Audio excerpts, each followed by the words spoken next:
saya telah disumpah oleh saudara-saudara sekalian, di hadapan saudara-saudara sekalian, dan di hadapan rakyat. Tugas saya untuk menjalankan Undang-Undang Dasar Negara Republik Indonesia 1945, di mana saya bertanggung jawab untuk melindungi segenap tumpah darah Indonesia. Bertanggung jawab untuk memajukan kesejahteraan, memajukan kecerdasan bangsa, untuk menjaga peran Indonesia dalam menjaga perdamaian dan ketertiban dunia. Dalam rangka itulah saya memandang bahwa anggaran pendapatan dan belanja negara bukan sekedar dokumen keuangan negara.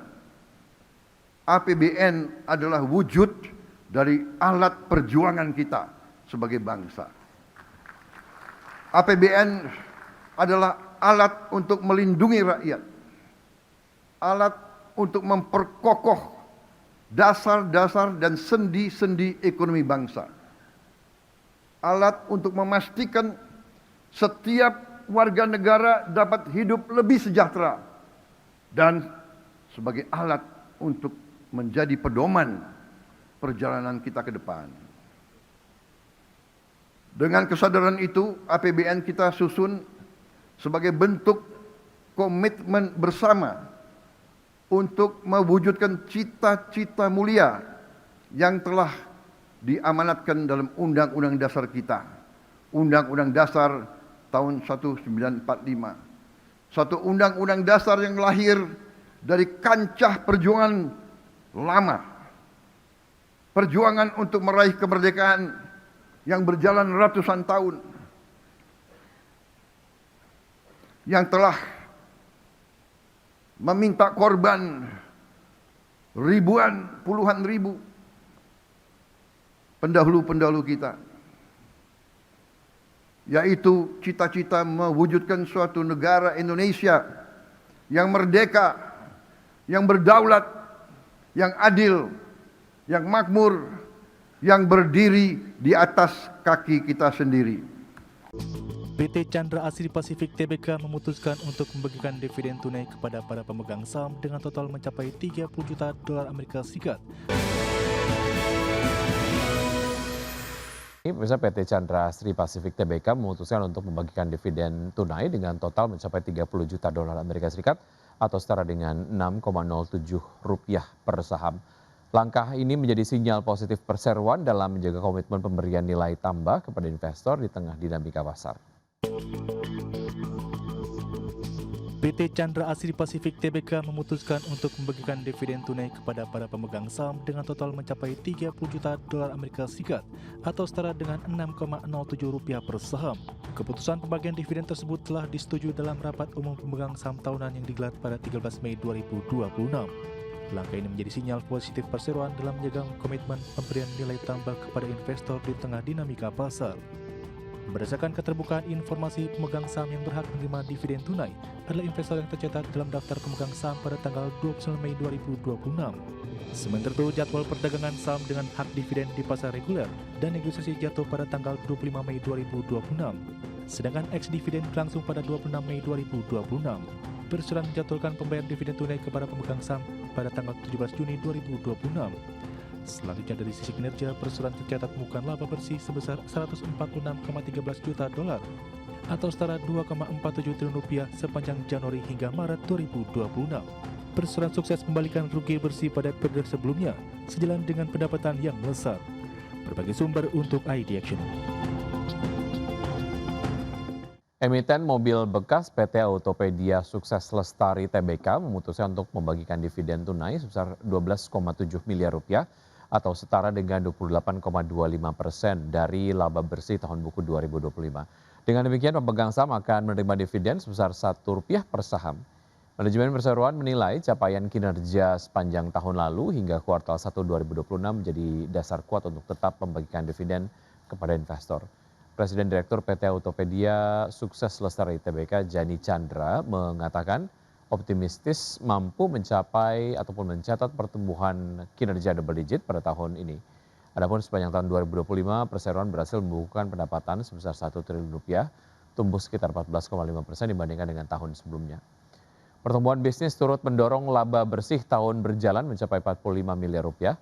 Momentum positif pun berlanjut pada kuartal 1 tahun 2026, di mana pendapatan naik 27,5% secara tahunan menjadi 283,6 miliar rupiah dan laba bersih tercatat sebesar 7,4 miliar rupiah.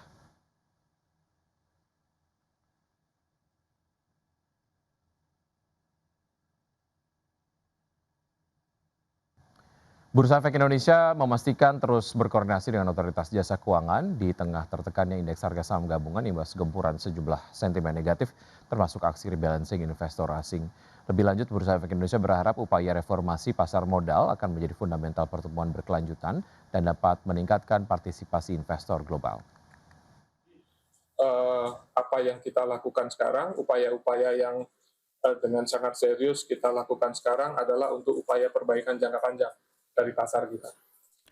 Arus derat net sell asing tengah dirasakan oleh pasar modal Indonesia, terutama indeks harga saham gabungan.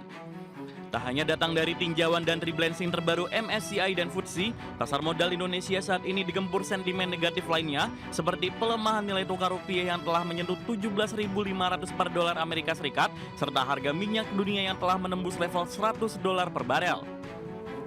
Menanggapi kondisi tersebut, pejabat sementara Direktur Utama Bursa Efek Indonesia, Jeffrey Hendrik, memastikan bursa senantiasa berkoordinasi dengan otoritas jasa keuangan dan terus melakukan monitoring aktivitas investor global. Ia menyebut aktivitas rebalancing portofolio investor global adalah hal yang wajar dalam mekanisme pasar.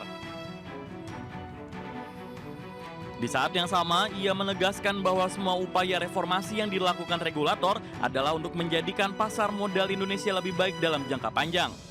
Ya, dan tentu kami memonitor aktivitas dari investor, khususnya investor asing, ya, dan dengan rencana rebalancing yang akan dilakukan oleh investor asing, tentu ini adalah aktivitas yang wajar.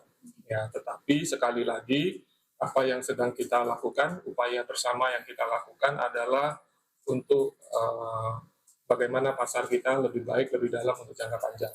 Ya, pada gilirannya, tentu kita harapkan investor asing akan berpartisipasi kembali dan bahkan lebih. Sebagai gambaran, indeks harga saham gabungan sepanjang bulan Mei 2026 cenderung konsisten bergerak di zona koreksi. Sempat melaju ke level 7.100-an di awal Mei, namun IHSG kembali tertekan sejumlah sentimen termasuk diantaranya tinjauan terbaru penyedia indeks global MSCI yang membawa IHSG kembali ke bawah level 7.000-an. Tak sampai di sana, pada perdagangan Senin 18 Mei 2026, usai libur panjang dan pengumuman terbaru FTSE Russell, IHSG kembali tergelincir ke level yang lebih rendah, ditutup di level 6.599 terkoreksi hampir 2% dalam sehari, usai secara intraday sempat tertekan lebih dari 4%. Di tengah tertekan IHSG, manajemen BEI memahami bahwa sentimen negatif pasar bisa berasal dari mana saja yang berakibat pada derasnya aksi jual asing. PJS Dirut BEI menyatakan bahwa peran BEI sebagai SRO pasar modal punya gerak terbatas untuk melakukan intervensi, tidak seperti kebijakan fiskal di Kementerian Keuangan atau stabilisasi rupiah di bawah otoritas Bank Indonesia. Meski demikian, Bursa Efek Indonesia memastikan seluruh transaksi perdagangan berjalan teratur, wajar, dan efisien. BEI juga memastikan keandalan dan transparansi infrastruktur perdagangan serta pengaturan dan pengawasan. Lebih lanjut, manajemen bursa berharap upaya reformasi pasar modal yang dilakukan BEI dan OJK akan menjadi fundamental pertumbuhan berkelanjutan dan dapat meningkatkan kepercayaan investor global serta pada gilirannya akan menarik kembali investor asing ke dalam negeri. Berbagai sumber IDX Channel. Berikutnya, pemirsa, CEO Badan Pengelola Investasi Danantara Roslan Roslani mengapresiasi langkah dan upaya otoritas jasa keuangan beserta Bursa Efek Indonesia dalam penyempurnaan transparansi di pasar modal saat ini. Upaya tersebut diyakini akan semakin meningkatkan investasi di pasar modal Indonesia. CEO Badan Pengelola Investasi Danantara Roslan Roslani mengapresiasi langkah upaya otoritas jasa keuangan beserta Bursa Efek Indonesia dalam penyempurnaan transparansi di pasar modal. di mana langkah ini diyakini akan meningkatkan kepercayaan investor semakin jauh lebih baik dan menjadikan saham-saham memiliki imbal hasil yang lebih baik secara jangka panjang dan menengah. Rosan memandang secara fundamental saham-saham yang ada di Bursa Efek Indonesia, khususnya saham-saham BUMN akan membuat yield atau imbal hasil dari investasi secara jangka panjang akan lebih baik. Salah satunya saham Bank Himbara yang telah memiliki yield atau imbal hasil investasi di atas 10%. Baik secara fundamental maupun baik secara pricing dari saham-saham, terutama saham BUMN kita yang ada di bursa, itu akan membuat yield jangka menengah panjang yang baik, yang above 10 to 11% gitu ya.